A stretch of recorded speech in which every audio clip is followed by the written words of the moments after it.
thanks to India, thanks to the international forces that have made this their own issue, that today we can talk about a free South Africa. There was a young lady from India who then said, I can't glory and be victorious when our people in South Africa are still suffering under the very discrimination that we've been fighting for against Nazi Germany, against fascism and Nazism in Italy and Germany that led to the Second World War. Why is what we've just been fighting against still continuing right now? This young lady was Vijaya Lakshmi Pandit.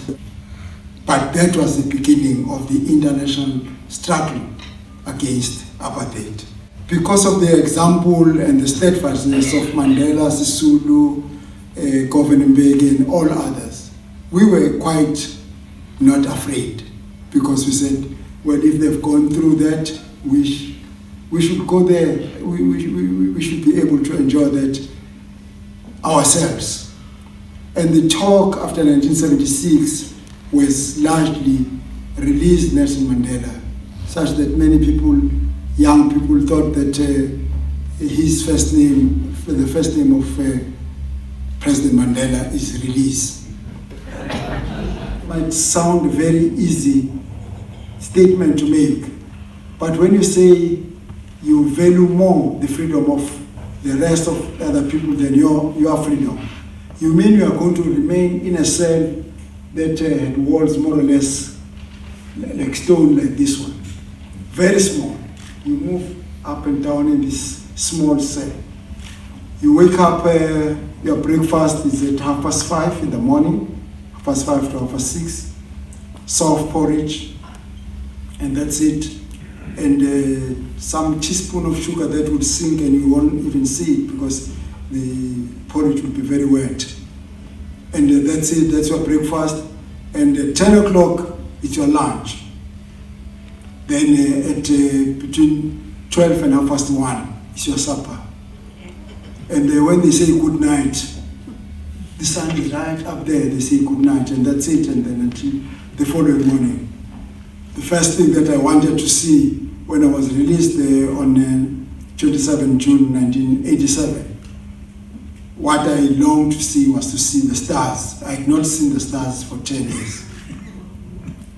Just a simple thing like that, you just want to see the stars. So this is what it was. We sleep on that mat and so forth. 1 letter per month. At first it was 1 letter in 6 months. It improved to 1 letter per month and then 2 letters per month.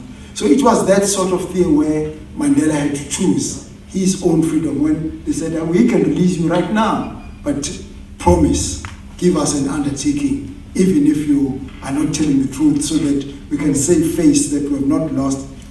Just go. But he said no. And he kept on saying that no right through. And he said, I will be the last to leave.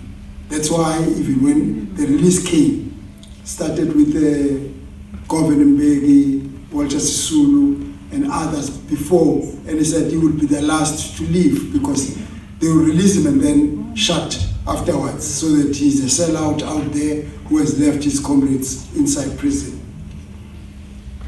There were times when even the apartheid regime itself, there's a famous discussion between the apartheid Minister of Justice, Kobe Kutsie, and the apartheid Minister of Education, Koronov, who were much more intellectual and saying, maybe we should, all this protest outside about about education and libraries and sports facilities and laboratories in schools, maybe it's not such an unreasonable demand that people are making. Let's give them.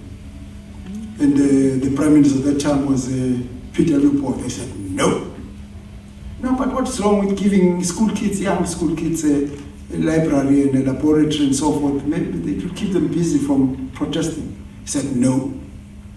Then when the Minister of Prisons came and said, maybe we should give prisoners now, instead of mats, let's give them a bed